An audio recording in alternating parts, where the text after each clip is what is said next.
পাকিস্তানের অবকাঠামোর ভিতরে গণতন্ত্র হতে পারে না, তৎকালীন পূর্ব পাকিস্তানের মানুষ সেটা বিশ্বাস করেছিল বলেই তারা গণতন্ত্রের আন্দোলনে নেমেছিল।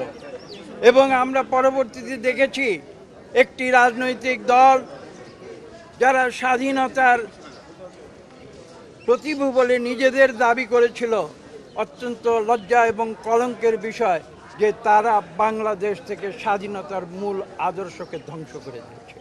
কি সেটা ছিল গণতন্ত্র। সেই গণতন্ত্রকে ধ্বংস করে দিয়ে তারা প্রথমে বাকশাল কায়েম করেছিল, পরবর্তীতে তারা অলিখিত বাকশাল কায়েম করেছিল।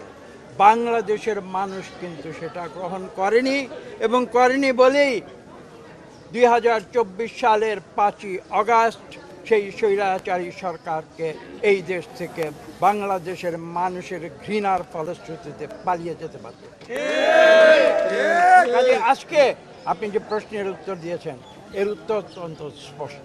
আমরা স্বাধীনতায় বিশ্বাস করি বাংলাদেশের, আমরা বাংলাদেশের গণতন্ত্রে বিশ্বাস করি। শহীদ প্রেসিডেন্ট জিয়াউর রহমান, বিএনপির প্রতিষ্ঠাতা সভাপতি চেয়ারম্যান, তিনি বাংলাদেশের গণতন্ত্রের জন্য তিনি জীবন দিয়েছেন। কাজে আজকে আমরা গণতন্ত্রের জন্য কাজ করে যাচ্ছি, এবং সেই গণতন্ত্রকে বাংলাদেশে ফিরিয়ে আনতে হবে, এবং সেটা আনতে হবে যত দ্রুত সম্ভব।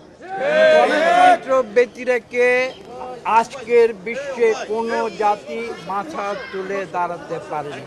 একদলীয় শাসন কথা যতই বলুন না কেন, তারা ক্ষমতা দেখাতে পারে, কিন্তু তারা কোনোদিন মানুষের ভালোবাসা পায় না। এবং সেই কারণেই আমরা বিএনপি, আপনারা জানেন আমরা প্রতিহিংসায় বিশ্বাস করি না, আমরা প্রতিহিংসার রাজনীতিতে আমরা বিশ্বাস করি না।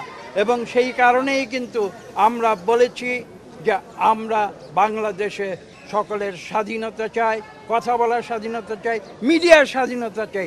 আজকে আপনারা আমাকে প্রশ্ন করছেন, আমি যদি আজকে আপনাদের পাল্টা প্রশ্ন করি, বিগত 15 বছরে কি আপনাদের কথা বলার স্বাধীনতা ছিল না? তাহলে আজকে আমরা বিএনপি, আমরা দেশে গণতন্ত্র ফিরিয়ে আনতে চাই যত দ্রুত সম্ভব, এবং আমরা চাই সেটা করতে আমরা বলেছি একটি মাত্র পদ্ধতি রয়েছে, সেই পদ্ধতির নাম হচ্ছে সুষ্ঠু নিরপেক্ষ নির্বাচন।